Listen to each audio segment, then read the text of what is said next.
श्री कृष्ण की नगरी द्वारका महाभारत युद्ध के 36 वर्ष पश्चात समुद्र में डूब जाती है। द्वारका के समुद्र में डूबने से पूर्व श्री कृष्ण सहित सारे यदुवंशी भी मारे जाते हैं। समस्त यदुवंशियों के मारे जाने और द्वारका के समुद्र में विलीन होने के पीछे मुख्य रूप से दो घटनाएं जिम्मेदार हैं। एक माता गांधारी द्वारा दिया श्री कृष्ण को श्राप और दूसरा ऋषियों द्वारा श्री कृष्ण पुत्र शाम को दिया गया श्राप। आइए इस घटना के बारे में विस्तार से जानते हैं। गांधारी ने दिया था यदुवंश के नाश का श्राप। महाभारत युद्ध की समाप्ति के बाद जब युधिष्ठिर का राजतिलक हो रहा था, तब कौरवों की माता गांधारी ने महाभारत युद्ध के लिए श्री कृष्ण को दोषी ठहराते हुए श्राप दिया कि जिस प्रकार कौरवों के वंश का नाश हुआ है, ठीक उसी प्रकार यदुवंश का भी नाश होगा। ऋषियों ने दिया था सांब को श्राप। महाभारत युद्ध के बाद जब 36वां वर्ष आरंभ हुआ तो तरह तरह के अपशकुन होने लगे। एक दिन महर्षि विश्वामित्र, कण्व, देवर्षि नारद आदि द्वारिका गए। वहां यादव कुल के कुछ नवयुवकों ने उनके साथ परिहास करने का सोचा। वह श्री कृष्ण के पुत्र शाम को स्त्री वेश में ऋषियों के पास ले गए और कहा कि ये स्त्री गर्भवती है, इसके गर्भ से क्या उत्पन्न होगा। ऋषियों ने जब देखा कि ये युवक हमारा अपमान कर रहे हैं तो क्रोधित होकर उन्होंने श्राप दिया कि श्री कृष्ण का यह पुत्र वृषणी और अंधक वंशी पुरुषों का नाश करने के लिए एक लोहे का मूसल उत्पन्न करेगा, जिसके द्वारा तुम जैसे क्रूर और क्रोधी लोग अपने समस्त कुल का संहार करोगे। उस मूसल के प्रभाव से केवल श्री कृष्ण व बलराम ही बच पाएंगे। श्री कृष्ण को जब यह बात पता चली तो उन्होंने कहा कि ये बात अवश्य सत्य होगी। मुनियों के श्राप के प्रभाव से दूसरे ही दिन सांब ने मूसल उत्पन्न किया। जब यह बात राजा उग्रसेन को पता चली तो उन्होंने उस मूसल को चुराकर समुद्र में डलवा दिया। इसके बाद राजा उग्रसेन व श्री कृष्ण ने नगर में घोषणा करवा दी कि आज से कोई वृषणी व अंधक वंशी अपने घर में मदिरा तैयार नहीं करेगा। जो भी व्यक्ति छिपकर मदिरा तैयार करेगा उसे मृत्यु दंड दिया जाएगा। घोषणा सुनकर द्वारिका वासियों ने मदिरा नहीं बनाने का निश्चय किया। द्वारका में होने लगे थे भयंकर अपशकुन। इसके बाद द्वारका में भयंकर अपशकुन होने लगे। प्रतिदिन आंधी चलने लगी। चूहे इतने बढ़ गए कि मार्गों पर मनुष्यों से ज्यादा दिखाई देने लगे। वह रात में सोए हुए मनुष्यों के बाल और नाखून कुतर कर खा जाया करते थे। सारा उल्लुओं की तरह और बकरे गीदड़ों की आवाज निकालने लगे। गायों के पेट से, कुत्तियों से बिलाव और नेवलों के गर्भ से चूहे पैदा होने लगे। उस समय यदुवंशियों को पाप करते शर्म नहीं आती थी। जब श्री कृष्ण ने नगर में होते इन अपशकुनों को देखा तो उन्होंने सोचा कि कौरवों की माता का श्राप सत्य होने का समय आ गया है। इन अपशकुनों को देखकर तथा पक्ष के 13वें दिन अमावस्या का संयोग जानकर श्री कृष्ण काल की अवस्था पर विचार करने लगे। उन्होंने देखा कि इस समय वैसा ही संयोग बन रहा है जैसा महाभारत के युद्ध के समय बना था। गांधारी के श्राप को सत्य करने के उद्देश्य से श्री कृष्ण ने यदुवंशियों को तीर्थ यात्रा करने की आज्ञा दी।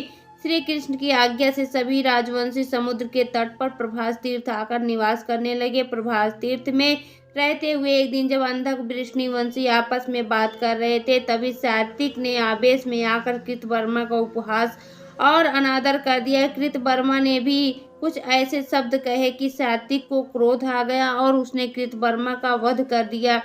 यह देखकर अंधक वंशियों ने सात्विक को घेर लिया और हमला कर दिया। सात्विक को अकेला देख श्री कृष्ण के पुत्र प्रद्युम्न उसे बचाने दौड़े। अकेले ही अंधक वंशियों से प्रद्युम्न भिड़ गए, परंतु संख्या में अधिक होने के कारण वे अंधक वंशियों को पराजित नहीं कर पाए और अंत में उनके हाथों मारे गए। यदुवंशियों के नाश के बाद अर्जुन को बुलवाया था श्री कृष्ण ने। अपने पुत्र और सात्विक की मृत्यु से क्रोधित होकर श्री कृष्ण ने एक मुट्ठी एरका घास उखाड़ ली। हाथ में आते ही वह घास वज्र के समान भयंकर लोहे का मूसल बन गई। उस मूसल से श्री कृष्ण सभी का वध करने लगे। जो कोई भी वह घास उखाड़ता वह भयंकर मूसल में बदल जाती। ऐसा ऋषियों के श्राप के कारण हुआ था। उन मूसलों के एक ही प्रहार से प्राण निकल जाते थे।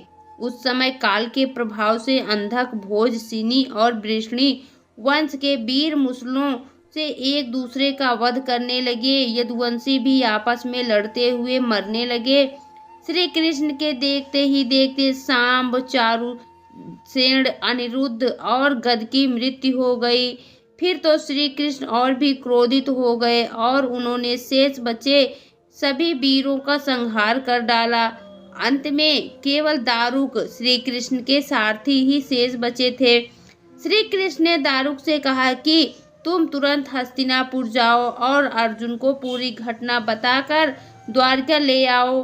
दारुक ने ऐसा ही किया। इसके बाद श्री कृष्ण बलराम को उसी स्थान पर रहने का कहकर द्वारका लौट आए। बलराम जी के स्वधाम गमन के बाद एक यह श्री कृष्ण ने द्वारका आकर श्री कृष्ण ने पूरी घटना अपने पिता वासुदेव जी को बता दी। यदुवंशियों के संहार की बात जानकर उन्हें भी बहुत दुख हुआ। श्री कृष्ण ने वासुदेव जी से कहा कि आप अर्जुन के आने तक स्त्रियों की रक्षा करें। इस समय बलराम जी वन में मेरी प्रतीक्षा कर रहे हैं।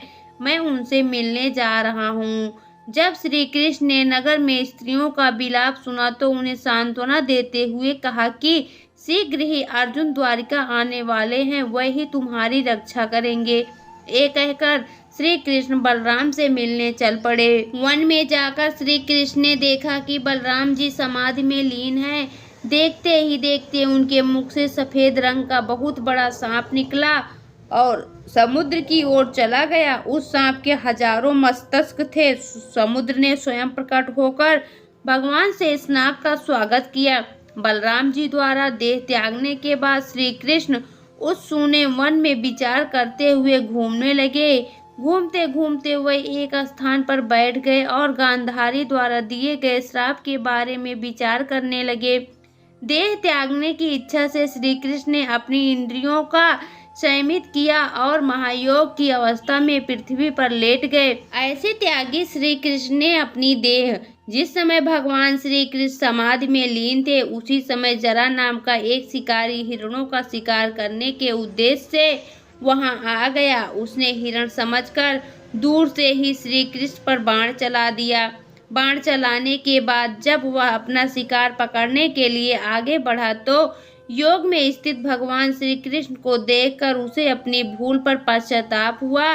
श्री कृष्ण को उसे आश्वासन दिया और अपने परम धाम चले गए।